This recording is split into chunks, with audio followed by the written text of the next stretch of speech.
tengan todos ustedes bienvenidos a una emisión más de Total Coach, el podcast. Esta noche estoy muy contento, tengo como invitada a la psicóloga Edna Payán.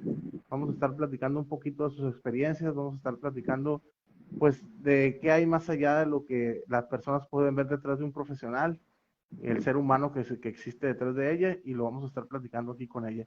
Edna, para entrar en materia, ¿nos podrías decir quién es Edna Payán? Claro que sí, buenas noches. Muchas gracias por la invitación, Roger, y a Erika Jiménez, que me invitó también en este podcast. Eh, pues mira, Edna es una persona pues muy introvertida y extrovertida a la vez, ¿verdad? Que busca siempre retos, que busca siempre impulsarse hacia lo desconocido incluso y descubrir muchas cosas que me ayuden a mi crecimiento personal y profesional, ayudando siempre a las personas que deseen pues ser parte de este caminar, ¿no? Ya que como psicóloga pues me he encontrado muchas historias que me han ayudado a crecer también profesionalmente y espiritualmente, me hacen creer que la humanidad tiene futuro siempre y cuando se reconcilie consigo mismo. Edna, pues yo, como tú sabes, soy coach y también mi profesión es orientador familiar. No soy psicólogo, pero ando en el asunto del desarrollo humano. Y siempre recibí el comentario de mis amigos, de familiares, que me complicaba la vida con una carrera que a lo mejor no tenía tanto futuro como otras, que ya sabes tú que son las tradicionales. ¿Por qué decidiste ser psicóloga? Mira, te cuento, es algo muy curioso, Roger, porque en mis expectativas cuando buscaba qué profesión ejercer, no estaba psicología de primer momento. Estaban otras, criminalística, educadora, etcétera. Y al ver la demanda en todas las otras profesiones, me vi presionada para tener que elegir una. En verdad me vi presionada tanto, incluso a veces por comentarios de mi propia familia, de vas a perder un año, y dije, vaya, la que más se parece a todo lo que yo quiero, la que incluye, pues vamos a psicología. Y en verdad que desde el primer semestre, la primer materia que yo viví, la maestra que me tocó, la maestra Kireni en ese momento, en la UAS, Mi buena me amiga Kirene. atrapó, ¿sí? Me atrapó con sus mensajes, me atrapó con su enseñanza de primer año, y dije, de aquí pertenezco. Y en verdad todo lo que yo empecé a vivir en la escuela, pues fueron muchas vivencias, muchas cosas, pero lo más maravilloso para mí fue la práctica. La práctica donde ya empecé a convivir con las demás personas, a conocer al ser humano, el sentir. Y es ahí donde entran muchos comentarios, todos los psicólogos se van a morir de hambre, no hay trabajo, todos los psicólogos son marihuanos, son drogadictos, el Están locos. psicólogo, ajá, el psicólogo está loco, y incluso muchas de esas etiquetas venían de personas muy cercanas a mí, y yo solamente decía, pues yo sé lo que hago, yo sé lo que quiero, y escuchaba, pero asertivamente yo no contestaba, ¿no? Y llegó un momento muy importante para mí, que fue mi graduación, ¿no? ¿Y ahora qué hago? ¿Qué sigue de aquí?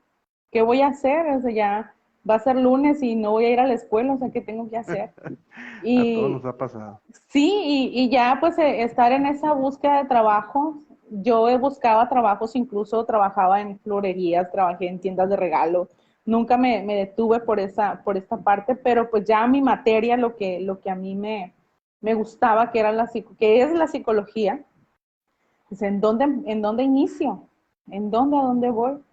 Y tuve la gran fortuna de conocer a una psicopedagoga que me dio la oportunidad de iniciar las labores de psicología en su centro, y empecé a trabajar con niños. Mi labor inició con niños, trabajando y conocer a este niño tan lastimado, incluso a sus edades tan cortas. Y fue donde yo dije, aquí, o sea, esta carrera es todo para mí.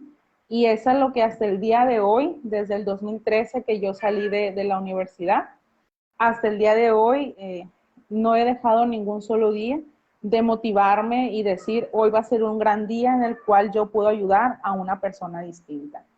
Y en verdad que no me arrepiento de haber elegido entre todo, entre tanta presión esta carrera, porque en verdad me he enamorado de ella, a pesar de todas las etiquetas y las burlas críticas de las personas que pues a veces no se dan la oportunidad de preguntar directamente y solamente pues a veces hablamos por hablar o por tener algún tema de que conversar.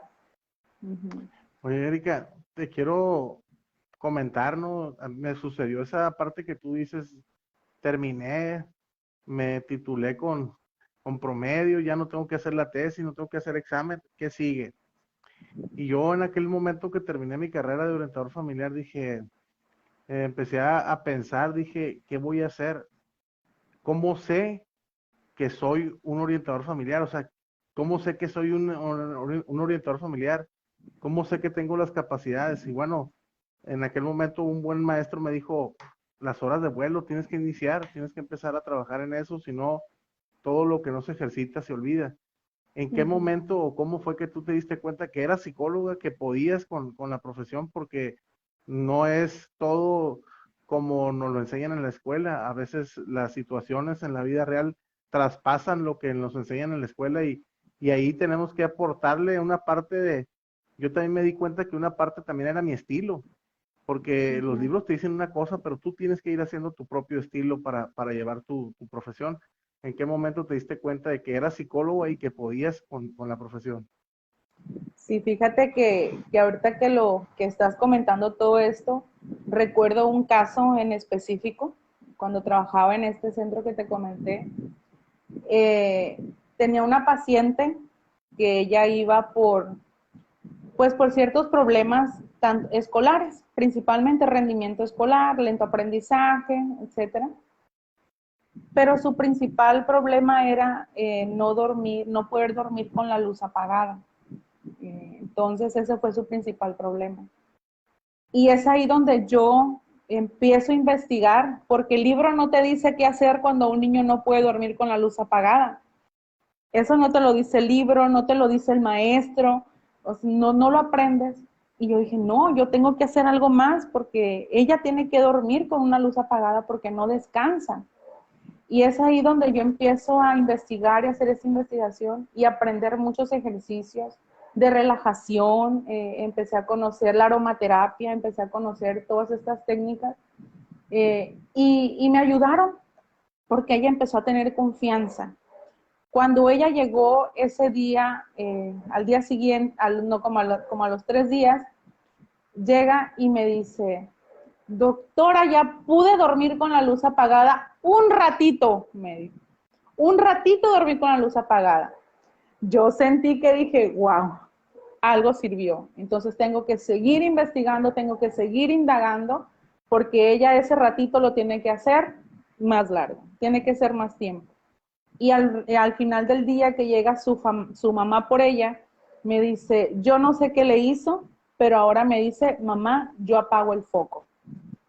Y entonces cuando esta ya viene de parte de la familia de la niña, estos comentarios, yo dije, wow, hice algo bueno con mi profesión, que estoy ayudando a las personas, que estoy ayudando a esta niña.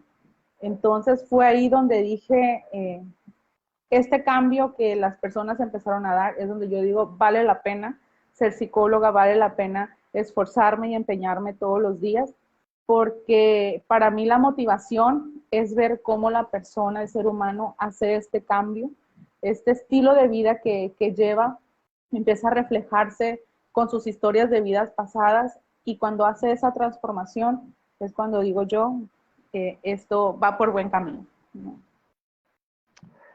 Oye, Edna, ¿no te costó trabajo? Porque la psicología, digamos, las áreas del desarrollo humano no son unas áreas donde tú vayas y aprendas cómo se hace una declaración contable y la presentes, o con todo respeto para los contadores, o un escrito en un juzgado. El área de las humanidades implica trabajar contigo mismo, tu persona, tus cosas Sí. que tienes de años atrás. Esa parte Ujú. del trabajo personal tuyo, ¿no te costó trabajo? Sí, créeme que sí me costó mucho trabajo porque en cada una de esas historias yo encontraba algo donde yo me reflejaba. Eso me ocurrió, eso lo viví, eso me lo dijeron. Entonces yo tenía que soltar y desprenderme de mi vida personal ante los casos que ahí me llegaban desde un inicio y tuve que llevar mi propio proceso psicológico para poder desprenderme de lo que los pacientes en algún momento me llegaban a comentar. ¿Por qué? Porque a veces encontramos, hacemos esa conexión, esa empatía y creemos que podemos ayudar, pero me doy cuenta que lo hacía a través de mi experiencia, no a través de lo que el paciente necesitaba. Y es ahí donde yo dije, a ver, una alerta, donde dije, esto no puede encaminarse así. Y empecé yo a trabajar conmigo, con mis terapias, con mi propio, seguir trabajando en investigación y separar, aprender a separar que la vida de la persona no es mía, sino que yo voy a ayudar a encontrarle una nueva forma de vida. ¿Y cómo lo hice? Cuando llegó a mí un caso de una muchacha que parece que estaba describiendo mi vida y yo dije, no, no, no, dije, no puedo yo llevar este caso ahorita si yo no me trato. Entonces, también como psicólogo debo de saber qué caso puedo atender y qué caso no puedo atender y darle la oportunidad a muchos más especialistas, a muchos más colegas que puedan abordar ciertas problemáticas. ¿Por qué? Porque si yo me enfrasco en una situación porque se parece a mí, yo la logré resolver, voy a querer que la resuelva a mi manera. Inconscientemente voy a querer que busque la solución que yo encontré y no es el caso de la psicología. La psicología es hermosa como para desperdiciarla en este tipo de espejismos que en ocasiones se nos presentan. Oye, Edna, fíjate que cuando yo estaba haciendo mis prácticas profesionales como orientador familiar, mi carrera implicaba trabajar con toda la familia a la vez. Y me costaba mucho trabajo de repente ver a la familia en una crisis y yo pues quererlos abrazar o quererlos consolar o quererlos y de repente el maestro diciendo, sé empático pero no los toques, sé empático pero no los abraces, sé empático. O sea, es bien difícil no engancharte en una situación así. En tu experiencia personal, ¿cómo has hecho para no engancharte con todas las historias que escuchas día con día en tu profesión? Uh-huh. Fíjate que es muy curioso porque parte de mis fortalezas es saber separar los afectos. Yo lo veo como una fortaleza en mí, como una cualidad a la vez, porque puedo tener a la persona frente a mí desmoronándose incluso en una emoción y yo saber contenerme. Pero lo difícil es cuando se va, que me quedo presionada con todas las emociones que yo estaba experimentando y no le pude dar ese abrazo o esas palabras de consuelo que necesitaba porque lo que yo necesitaba era confrontar quizá esa emoción.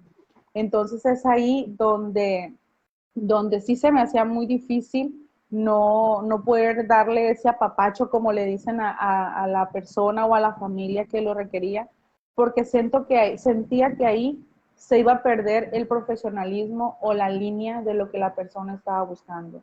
Porque para apapachos yo creo que tenemos al amigo, a la mamá, a los primos, a los vecinos, y al profesional, pues en este caso como psicólogo, pues tenemos que poner esa pauta de decir, de expresar ese sentimiento, pero no caer en la misma profundidad que él está.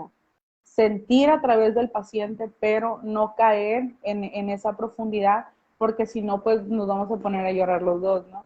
Entonces, pues no podemos llegar a romper ese límite. En este caso, sí fue muy difícil, porque sí siento que al principio era muy emocional, me quedaba con muchos problemas, me los llevaba a mi casa, me los traía, y incluso relacionaba historias con un paciente en otro, ya en mis espacios, ¿no? En mis tiempos libres, decía yo, no, cada paciente tiene su historia y eso se queda en el consultorio. Es como cuando el paciente llega, es como que abres la carpeta y sale toda la información, se va, se cierra y el que sigue, ¿no? Entonces es así como lo empecé a trabajar en mí.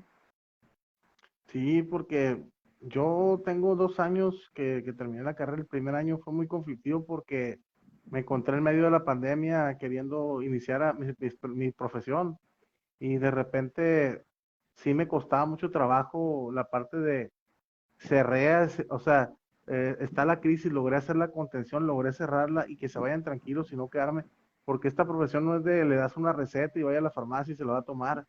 Si se fue Ujú. mal, pueden ocurrir cosas después de que se va mal, entonces uno tiene que tener mucho cuidado.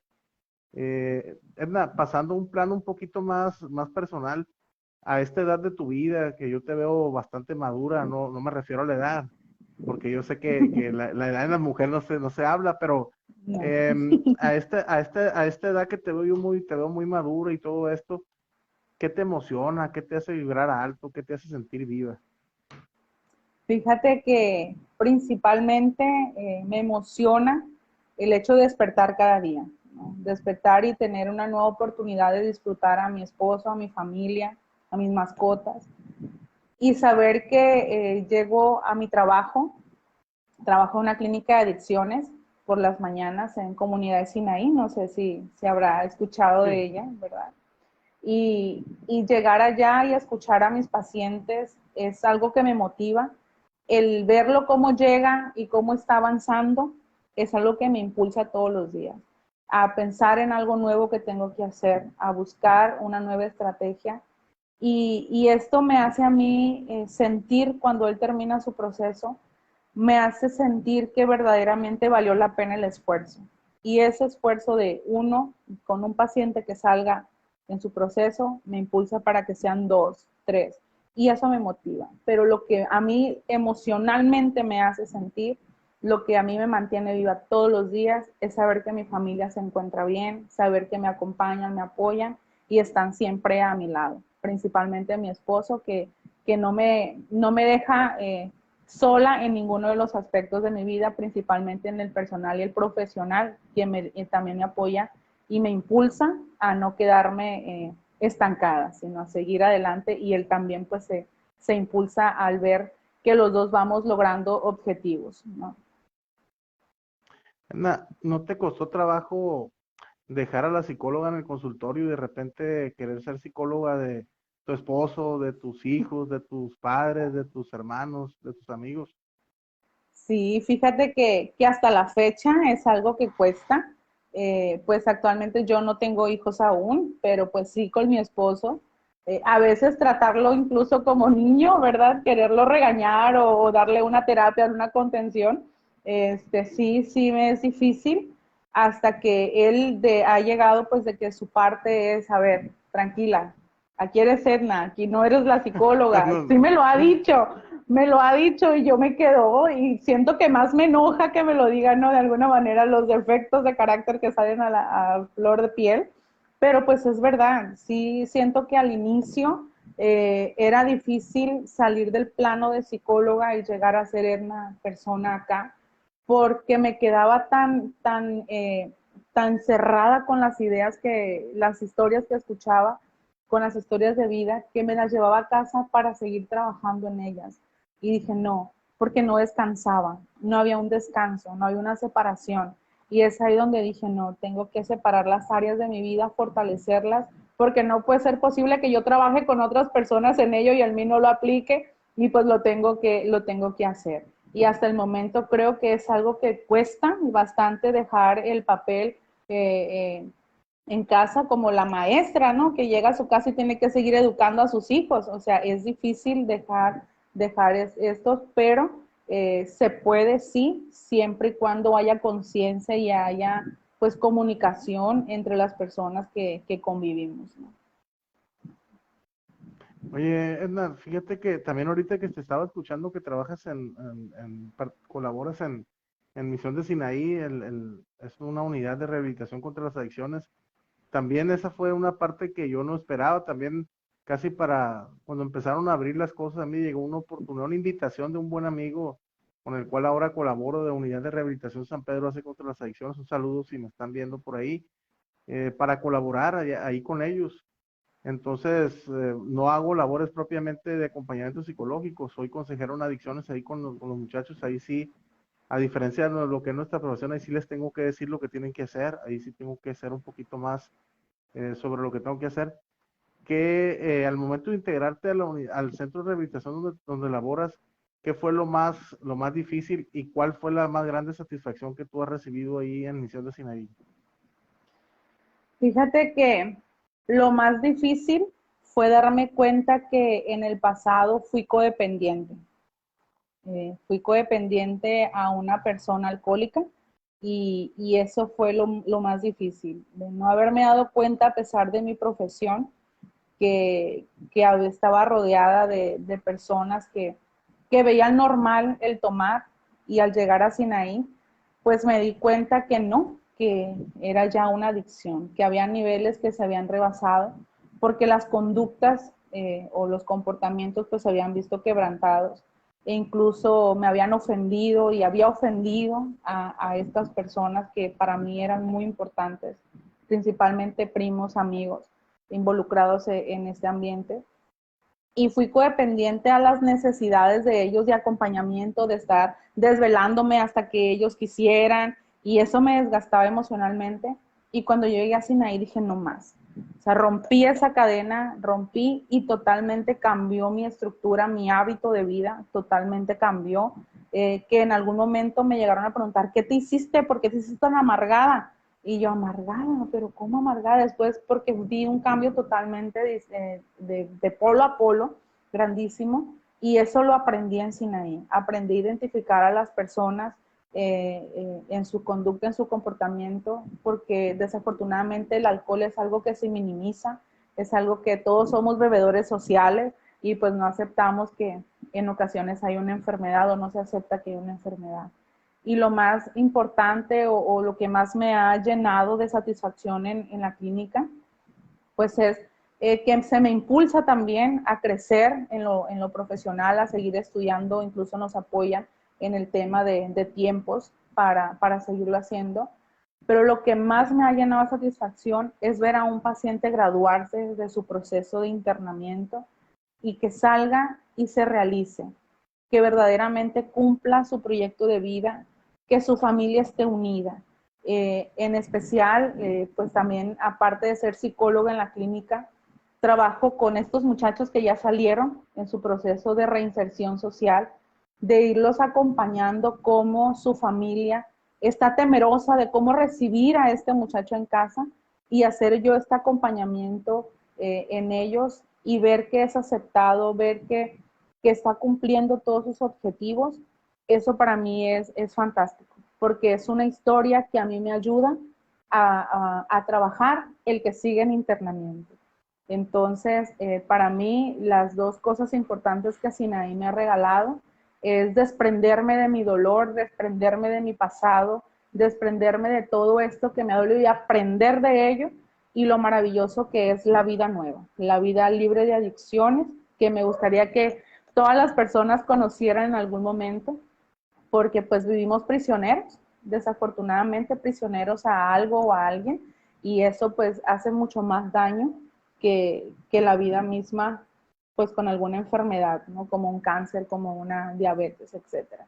Entonces, pues estos son los dos aspectos que Sinaí me ha regalado como más importantes y pues las personas hermosas, amigas que tengo en la clínica, colegas incluso hasta de otras áreas que llegamos a crecer juntos también ahí, ¿no? Yo quiero compartirte una que mi sentir al respecto, yo cuando recién llegué al centro de rehabilitación, vino una transformación en mí porque en los primeros momentos que yo estuve ahí, pues realmente yo no me sentía conectado con los muchachos, yo no me sentía que lograba esa conexión, ese puente de comprensión y que ellos confiaran en mí. Ujú. Entonces me vi precisado a bajarle ahí a bajarle a mi ego, a decirme, bueno, estudiaste, pero eso no te hace mejor persona ni mayor persona que ellos. Tienes que hablar, a tratar de acomodarte a ellos para poder hablar el mismo idioma. Y Ujú. una vez en una junta de la tarde llegó esas juntas de doble A son mágicas porque suceden muchas cosas. No sé cómo realizan las juntas donde tú laboras, pero ahí se hacen en las tardes, la de AA, que es la del programa. Y me llegó uno de esos momentos en el que me humanicé al momento de que se estaba diciendo la oración de la serenidad, me quebré. Es algo que todavía lo sigo analizando. Y eso a partir de ahí cambió mucho para mí en todo, en mi vida profesional, en todo. Empecé a valorar las cosas de otra perspectiva. Empecé a valorar muchas cosas que de repente en el día a día no las estaba valorando, no pensaba de lo que me podía alejar. Empecé a sentirme muy bien con los jóvenes y gracias a eso los resultados han sido muy buenos. Hay una muy buena comprensión con ellos, con sus familias. Y ojalá haya más casas de vida como Sinaí, como San Pedro Acey, como otros lugares donde se trata con humanidad y con dignidad a los compañeros que están recuperándose para que ahora sí pues podamos tener menos adicciones. Edna, también que preguntarte en estos momentos, ¿cuál es el propósito, el eje que está moviendo tus pasos, tu caminar? Ahorita mi proceso, mi proyecto, emprendí hace un año mi consultorio, iniciando en la sala de mi casa, ¿verdad? Iniciando en espacios prestados incluso. Y hoy afortunadamente logro tener mi consultorio, ¿verdad? Y ver que este 27 de marzo cumplí mi primer año con él ya establecido, pues me llena de orgullo y decir, quiero seguir más, quiero seguir emprendiendo más, aprendiendo día a día. Como mi eslogan, o de alguna manera decirlo, terapia que transforma. Me gusta transformar e innovar y empiezo desde la prevención, no solamente de adicciones, sino de emociones, que es lo que engloba, yo creo, todo lo que nos pasa como seres humanos. Y conocer desde la infancia cómo los niños empiezan a profundizar y a caer en los vicios, tantos ahorita como los tecnológicos, que son los principales, que se están dando, y más por este medio de la pandemia, todo lo que se ha originado. Mi proyecto es que este consultorio no se quede aquí, en un cuarto, en cuatro paredes, ¿no? Que esto crezca y que si es bienvenido se unan todos los profesionales que se requieran para dar una atención óptima, una atención de calidad, que es en lo que yo me desempeño, en que mis pacientes se sientan satisfechos no solamente de la atención, sino de los cambios que están teniendo. Y afortunadamente he tenido muy buena respuesta de las personas que han tenido la confianza de acercarse a mí, a este espacio, que me hace sentir que voy haciendo las cosas bien, que lo hago bien a pesar de tristezas, lágrimas, sufrimientos que cuestan crear, que cuesta emprender, porque aunque solamente sean cuatro paredes, cuesta esfuerzo, dedicación, trabajo, economía, todo. Y eso es lo que me hace seguir luchando, que no se quede aquí, sino que así como yo estoy en una clínica de adicciones laborando, que en algún momento este espacio se convierta también en un centro que ayude no solamente al que lo pueda pagar, sino a quien lo necesite, ¿verdad? Edna, ahorita mencionabas una parte muy interesante y te la quiero preguntar porque ahorita me surgió la inquietud. Se están dejando venir las nuevas adicciones que son cuestiones como la ludopatía o los aspectos, los hábitos digitales, tecnológicos. ¿Tú sientes que en México estamos preparados para afrontar esas nuevas adicciones? Porque en Asia, en China, en Corea, en Japón, ya están teniendo modos, se están desarrollando técnicas para tratar ese tipo de adicciones. Pero ¿tú crees que hoy por hoy en México estamos listos para tratar esas adicciones? En lo personal considero que no. Considero que no porque somos quizá pocas las personas interesadas en hacer estos cambios y quienes deberían de verlo esto desde casa pues son los papás, ¿no? Son los padres de familia. Pero ya hablando en un tema gubernamental, quizá un tema ya institucional de otras dependencias, quizá deberíamos de voltear a ver todos estos tipos de acciones porque no porque sean menos importantes los aspectos que se retoman, sino que se pueden prevenir muchísimas cosas desde todo este alce de la tecnología, porque todo tiene sus etapas, todo tiene sus edades, y ahorita no se está viendo así. Quizás hacer una campaña donde las personas concienticen que darle a un hijo una tablet, un celular, pues no es mantenerlo quieto, es fomentar más la angustia y la ansiedad cuando no lo tenga. Es fomentar más la hiperactividad cuando ande inquieto, cuando llegue a un espacio que no es el suyo, donde no haya internet, etcétera. Entonces, considero que cuando tengamos conciencia de los daños que verdaderamente esto ocasiona, es cuando se va a hacer un cambio, cuando se esté viendo el problema.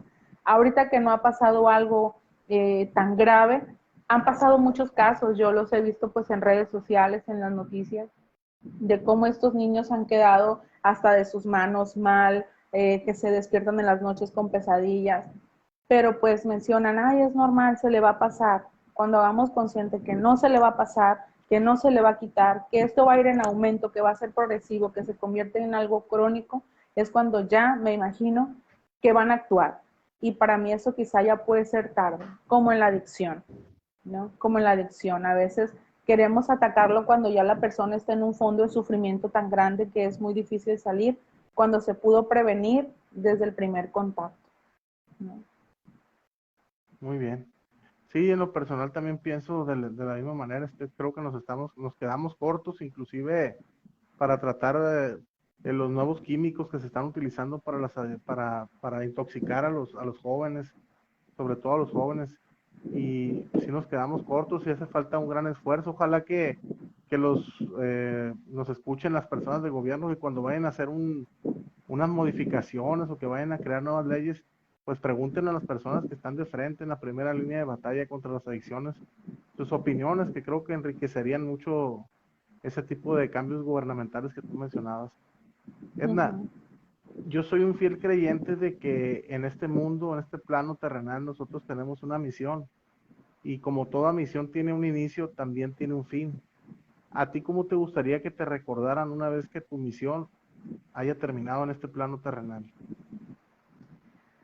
Créeme que lo he pensado y he luchado y sigo luchando para que se me recuerde, por así decirlo, como una persona que no se conformó, que siempre buscó más, que siempre buscó cambiar los estilos de vida, no solamente el personal, sino el de las demás personas, y que principalmente vive y disfruta la vida con todo lo que se presenta.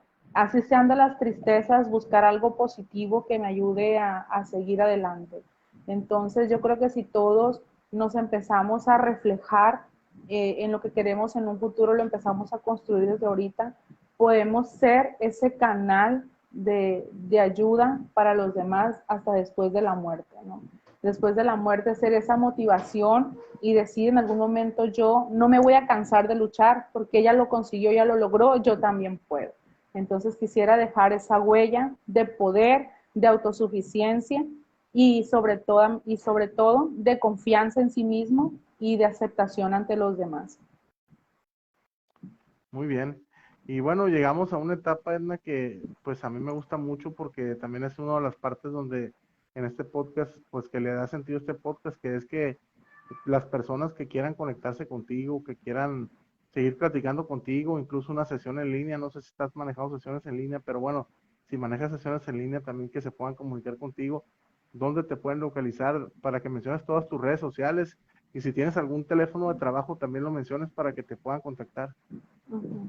Sí, claro que sí. Pues mira, yo me encuentro en redes sociales como APIF, Consultorio Psicoterapéutico, y estoy en el número 6673-570180. Y claro que también trabajo sesiones en línea, grupales, individuales, de pareja, y todo encaminado desde esta pues conciencia emocional, de este desprendimiento emocional también, y de la prevención, desde las etapas iniciales, 3 años y medio, cómo prevenir los duelos que desafortunadamente ahorita se están viviendo, la ansiedad, la angustia, todos esos temas pues cada persona es un caso diferente. Y aquí en este espacio pues puedo lograr encontrar una posibilidad o una esperanza para esta persona que lo necesite, ¿no? Este consultorio, pues, me costó encontrarle un nombre, APIF, en sus siglas, Atención Psicopedagógica Integral Familiar, que es como lo he denominado porque es una atención que no solamente una persona es la que está mal, sino que cuando una persona tiene un problema, toda la familia es parte. Entonces, por eso es integral familiar, se busca una integración sana en la familia, ¿verdad? Edna, quiero agradecerte mucho la atención. La verdad que fue una plática, una charla muy amena. De esto se trata, de esto, de que las personas te conozcan tu lado humano, algunos aspectos profesionales. Agradezco mucho, le envío un fuerte abrazo a tu familia, un abrazo también a las personas que te quieren, a las personas que te conocen y a las personas también que te van a ver en los próximos días. No quisiera cerrar la noche, aparte de agradecerte, de pues dejarte abierta la invitación para fecha posterior, para hablar de algún tema de los que tú manejas. Creo que sería de mucha utilidad para las personas que nos ven y también de algún modo para que tú puedas llegar a más personas con ese mensaje tan bonito y tan interesante que tienes. Ahí está la invitación. Por mí es todo. Te agradezco mucho y te abrazo a la distancia. Sigue adelante por un mundo libre de adicciones, como dice el director del centro donde yo trabajo. Tenemos que seguir adelante. Y pues no sé si quieres agregar algo más. Te dejo la invitación abierta. Muchas gracias. Pues gracias a ti principalmente por esta oportunidad y claro que dispuesta a seguir compartiendo. En mis tiempos libres me gusta escribir artículos informativos que se los hago llegar a mis pacientes y a contactos, ¿verdad?